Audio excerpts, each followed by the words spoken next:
Tonight on PrimeTime Politics. There was to be a separate interpretation based on the confines of that act. The head of CSIS is asked to clarify seemingly conflicted assessments. Did the spy agency believe it was necessary to invoke the Emergencies Act or not? We'll examine today's testimony at the Rouleau inquiry. Also, getting ready for the busy travel season, what the transport minister is hoping to achieve with a travel summit later this week. And this is about sharing. This is a real partnership. Not one, but two leaders for the federal Greens. Just how will that work? This is PrimeTime Politics.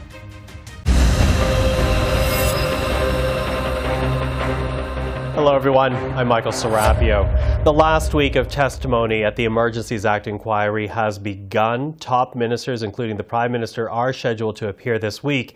And today, it was the Emergency Preparedness Minister who answered questions for Justice Rouleau, as did the head of the Canadian Security Intelligence Service, who, by the way, said the act was needed to deal with the convoy protest, which contradicts an earlier impression many had of the spy agency's assessment. Take a listen. You understand that one of the purposes of this commission is to assess whether the act was properly invoked. Sorry, can you just answer audibly? Yes. Thank you. And I guess I'm wondering why you didn't think it was relevant when you met with Commission Counsel in August to note that you had, in fact, advised the Prime Minister that you believed the act should be invoked. I think there probably two reasons, I would say. One is that very simply, the question was not asked, and so just when you go through the dynamic process of the interview, so it was not specifically asked. But there was also at that point a lack of clarity in my head about what was still a cabinet confidence and what would be what I was able to say as a participant in cabinet meetings.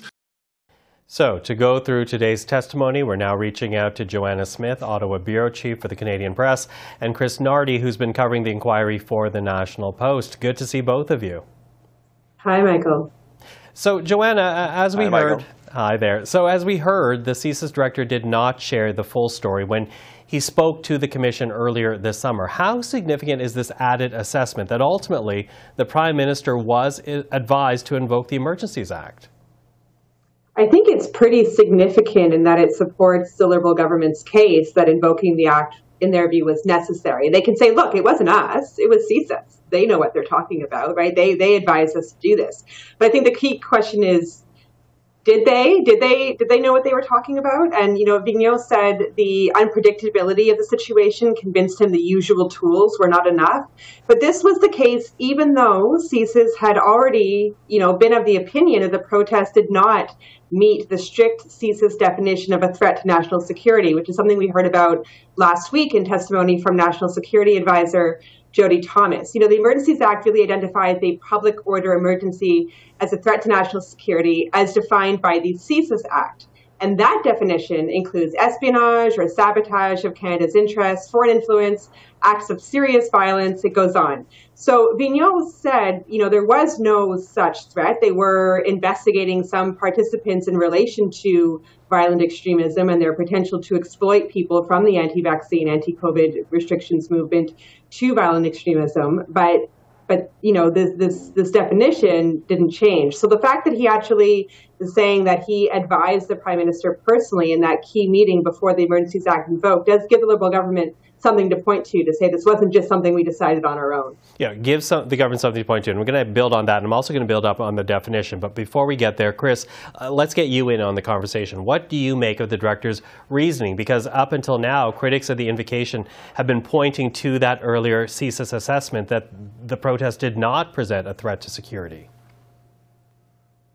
Well, it's certainly new information, and it's certainly information that the government must have just sighed a breath of relief that finally, they knew, of course, that he had recommended it, but it wasn't public knowledge, right? And it's kind of changed the discourse over how serious the support that the Liberal government had, the legal support had when they invoked the act. Now they can turn and say, well, CSIS, the National Security Agency, one of the main ones in Canada, told us that we have this kind of broader threat to national security, even though, again, as Joanna said, it wasn't one as defined by the CSIS Act itself. So big sigh of relief for them, but there's also kind of an aspect, like a circular aspect here, where Pedneault talked about basing his assessment that yes, you should invoke it on a legal interpretation that he received from the Department of Justice. We've heard a little bit about this famous legal interpretation, but we have not seen it. And that was provided by the DOJ, saying, well, it's okay to interpret what a threat to Canada's national security is broader than the actual definition that we have in the law. And I think we'll talk about this a lot more, but it's kind of becoming a circular argument where he says, well, in this broader definition that the government gave me, then yes, you can invoke it for sure, but I haven't found the threat in the very specific definition that is in the law. Yeah, okay, and let's get into it deeper now, because that really plays such an important part of what we're hearing, not only from Pedneault, but also what we heard earlier last week from the National Security Advisor, because part of his reasoning, as you both have said, is the definition of what constitutes a threat, because both he and the National Security Advisor believe that the definition as it stands is too narrow. So Joanna, walk us through the argument that they're making here, because it almost seems like it's not the letter of the law that they're looking at, but more what they interpret the spirit of the law should be.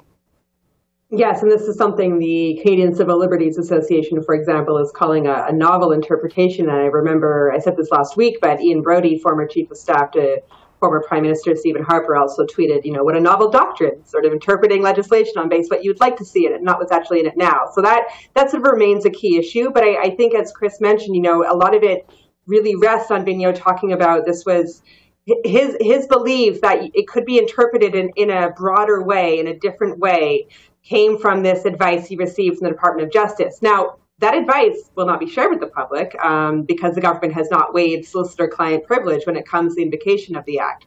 So we're really sort of stuck right now on this key question and not being able to have all the input I think the public needs to really interpret whether that was a sound choice. But that's sort of, as you mentioned, a circular argument right now where it's a little hard to tell who came up with which interpretation first. If Pedneault is saying that he gave the advice to the Prime Minister based on something he got from the Prime Minister's own government, then we're still not really figuring out where this all started. Mm-hmm. And Chris, I'll get you to build on that, because the ultimate question here, does that kind of argument fly? Because on the one hand, you have this live and fluid situation, but on the other hand, advice is being given based on what they think a definition should be rather than what it actually is. See, Michael, this is the perfect case for an actual court to hear, right? A court that has time to look at this, to hear the legal arguments on both sides, and ultimately conclude how the law should be interpreted. Unfortunately, we're not in front of an actual court, right? We're in front of an inquiry, a commission.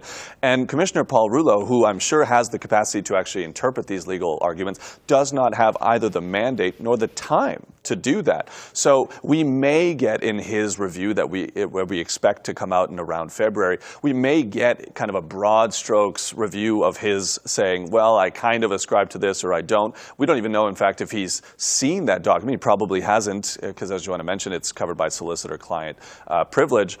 So if he can't even make a determination of how good that interpretation is by the Department of Justice of how they view the law should be invoked, we're completely in the dark here. And so I really do not envy his mandate, which is to say, okay, well, the Department of Justice and the government gave all, and crucial members of government, including the head of CSIS, gave all these recommendations about the Emergencies Act based on advice that no one's going to see. And I can't even tell you if it has any legal strong, basis, because legal interpretations are just that. They're interpretations. They can be very good. They can be terrible. There have been some terrible ones. I can't speak to any of them. So unfortunately, it is a crucial piece of the puzzle that we're not going to see likely. And if we don't, well, it leaves the commissioner to make kind of his recommendations and his assessment of the use of the EA on incomplete information. Mm-hmm. Listen, let's quickly switch over right now to the Emergency Preparedness Minister, Bill Blair, because as we talk about Pedneault, of course, we're going to have to see how that fits into the final report. But Bill Blair is the first cabinet minister to also appear before the commission. He did so today. Let's take a bit of a listen to the minister. We define critical infrastructure as 10 different sectors of critical infrastructure. And in particular, as it relates to this event, it includes such things as manufacturing, our transportation routes, the essential supply lines, the movement of essential workers. And what I was witnessing at the Ambassador Bridge, at Coots, at Emerson, and then in a number of different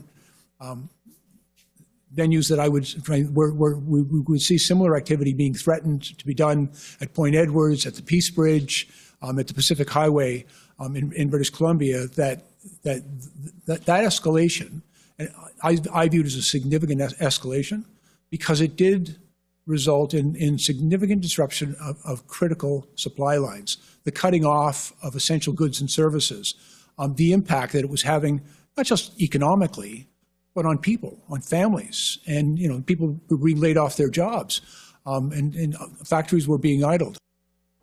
So the minister essentially saying that he became very concerned about the economic impact. That's what elevated it for him into a national emergency.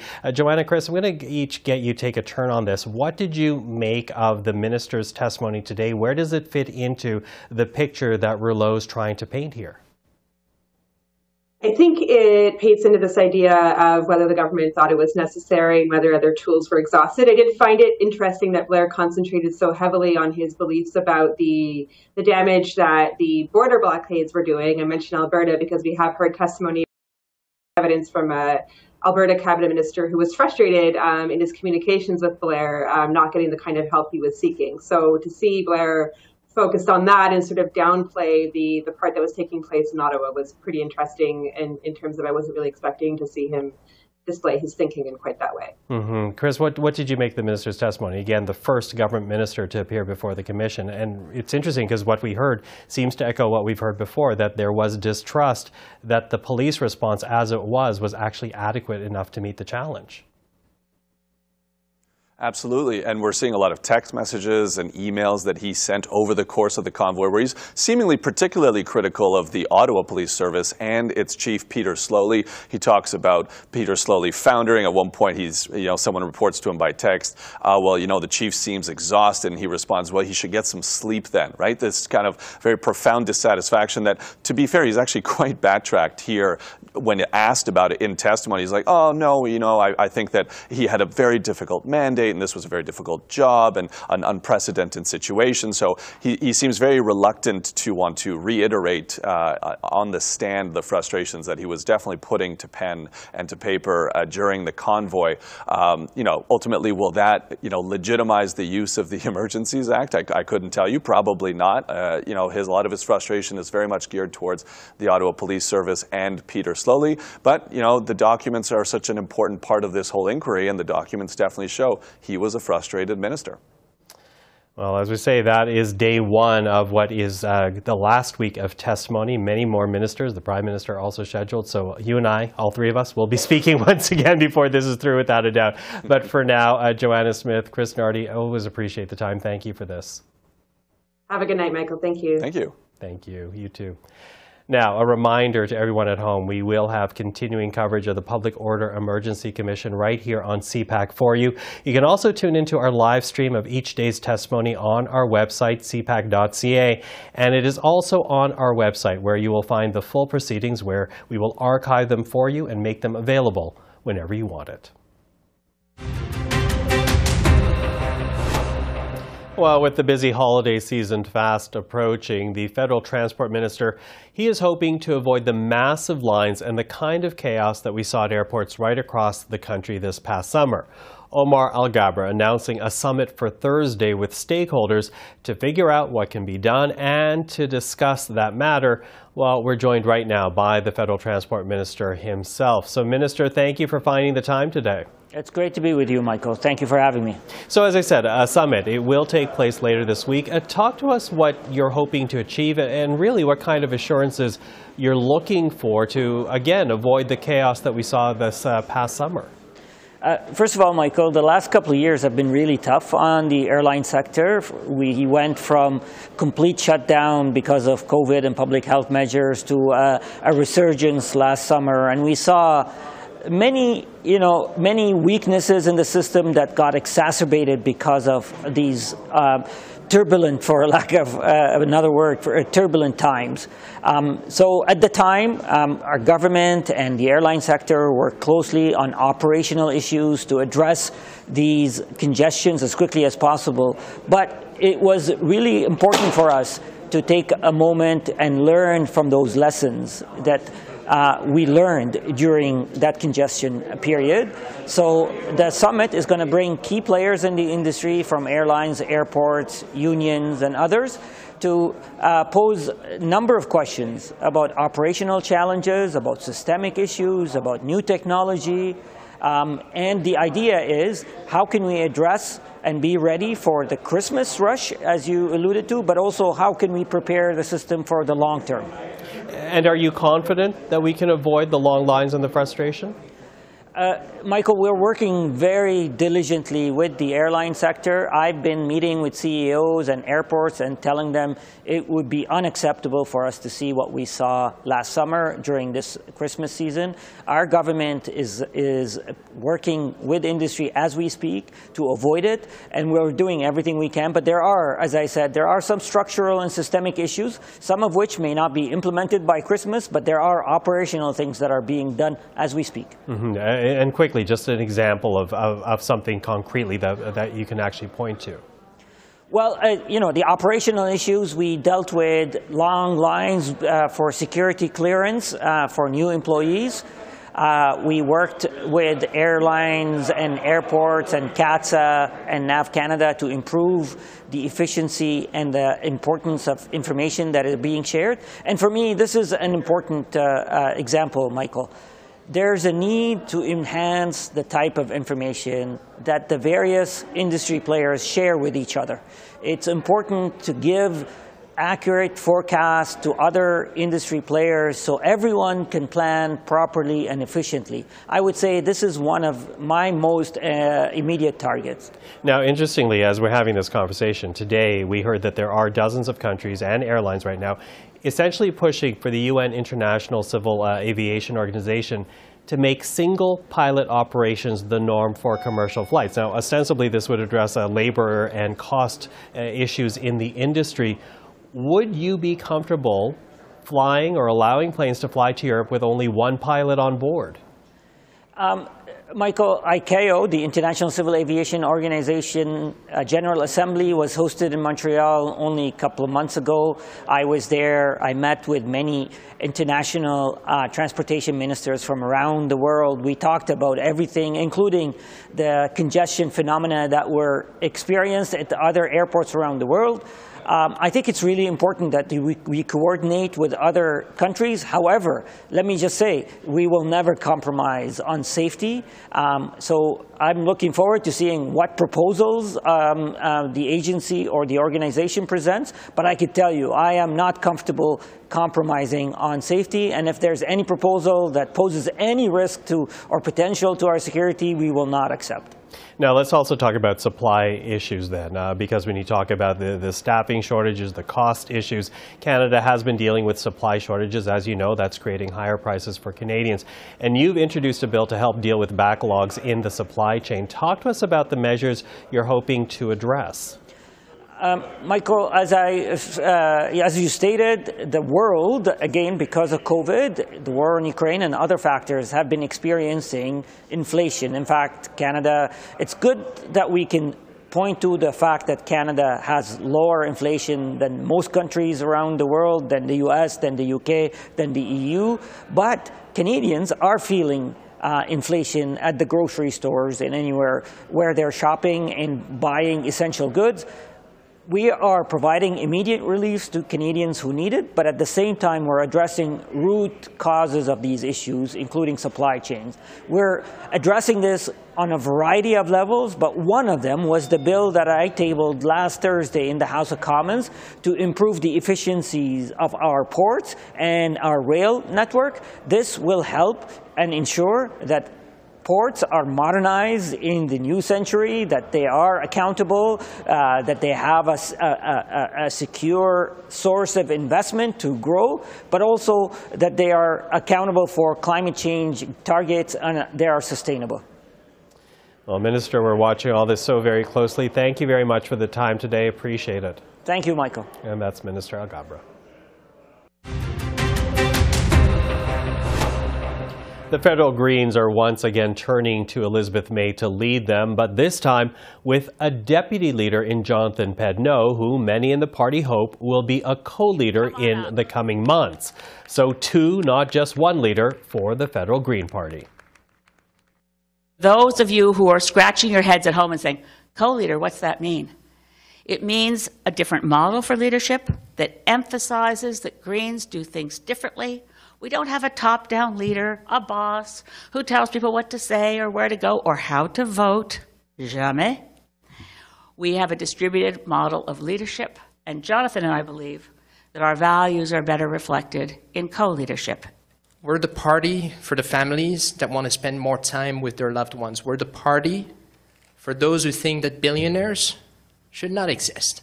We're the party for those who believe strongly that this planet needs protecting.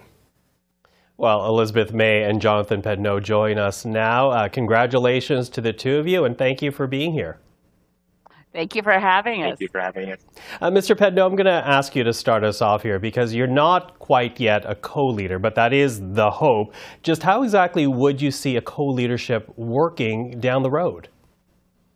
Well, exactly in the same way that Elizabeth and I have been campaigning. We are a team. We are committed to making sure that the party works well, not only for members, but also for Canadians, and that we project a strong voice and the strong policies of our members. Elizabeth and I are very complementary. We have two different backgrounds.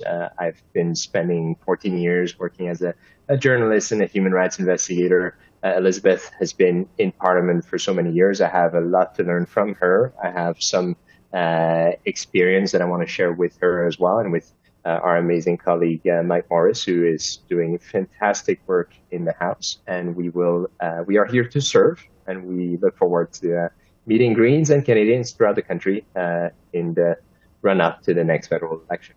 Okay, so complimentary, but Ms. May, I do wonder about your own plans of how you are going to move forward, because of course you did step down before, only to come back to helm the ship once again. Will you be playing more of a background role if a co-leadership is actually approved? Well, right now we are really operating as a team, as co-leaders, even though the titles have yet to change. Jonathan is deputy leader of the Green Party of Canada. We have two deputies, and we are going to work together, asking the membership. It's always up to the membership in this party whether they approve the idea of formally changing the way the Green Party functions from a single leader to co-leaders. And it's not that common for Canadians to hear about co-leadership, but it's very common for Greens. The co-leaders of the German Greens are now cabinet members in the German government, same in New Zealand, cabinet ministers there, in Scotland, and also around the world. Greens serving in government as co-leaders is very familiar territory for us. So what I'm going to be doing is not a background role, but we are job sharing, and I'm the one of the two of us who's in Parliament.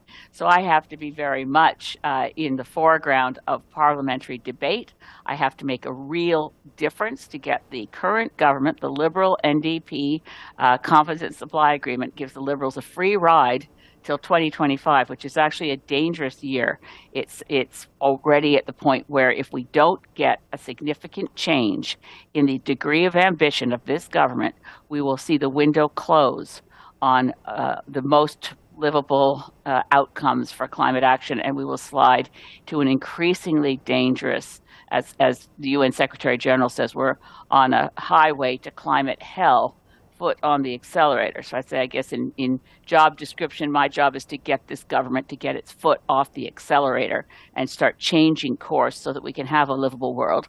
And my dear colleague and wonderful partner, Jonathan Pedneault, is going to be relatively more focused on internal party rebuilding, fortifying our operations, and making sure we're on a solid financial footing well before the next election. Okay, let me jump in there because, Ms. May, you do reference the fact that you, between the two of you, is the only one with a seat in Parliament right now. There is a by-election in Mississauga, Ontario next month. Mr. Pedneault, you're not running in that by-election. So when will you seek a seat in the House of Commons? What will you be doing until then?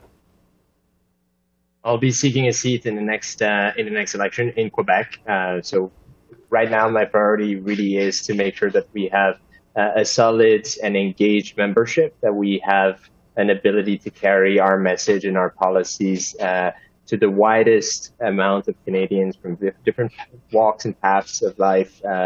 And I'll really be focused on that and making sure that we have a team that's ready to run in the next election. That really is a priority. Okay, well, that said, Canadians are well aware that the Greens have been beset by some internal divisions. In fact, your predecessor, Annamie Paul, she blamed racism and misogyny for the lack of support, if not backstabbing, that she felt she suffered from the party. Mr. Pedneault, are you at all worried about facing potential bigotry from within?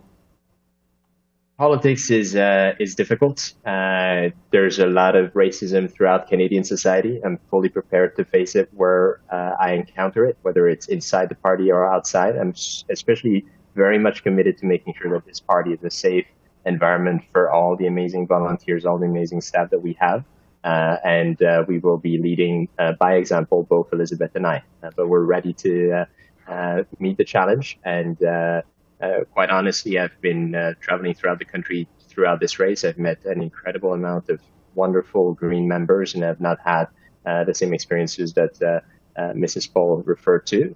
I'm very sorry for the experience that she went through. I think people learn, people change. The party has gone through a lot of internal work. There's been our former leader has done an amazing job at meeting with members, at making sure that we're all on the same page. And so we're starting off with a fresh page, and we're excited for the coming years as we rebuild this party and are certain to present a confident and happy face to the Canadian public. Can I just clarify? Yeah, very quickly. That, Michael, just a little bit. My predecessor is Dr. Amita Kuttner, who is the first trans leader of any federal political party, and they've done an amazing job. And as Jonathan just said, have been touring the country. We are more unified, more positive, and we've built a real team, even in the leadership race. The other contenders for leadership are terrific, and we want to keep working together to get all of us elected to Parliament. Mrs. May, thank you for that. Really appreciate the time today. Mr. Pedneault, again, thank you to you as well, and congratulations to the both of you for winning your leadership race. Thank you. Thank you. And that is our program for this Monday evening. I'm Michael Serapio. For everyone here at CPAC, thank you for watching. We'll see you again tomorrow.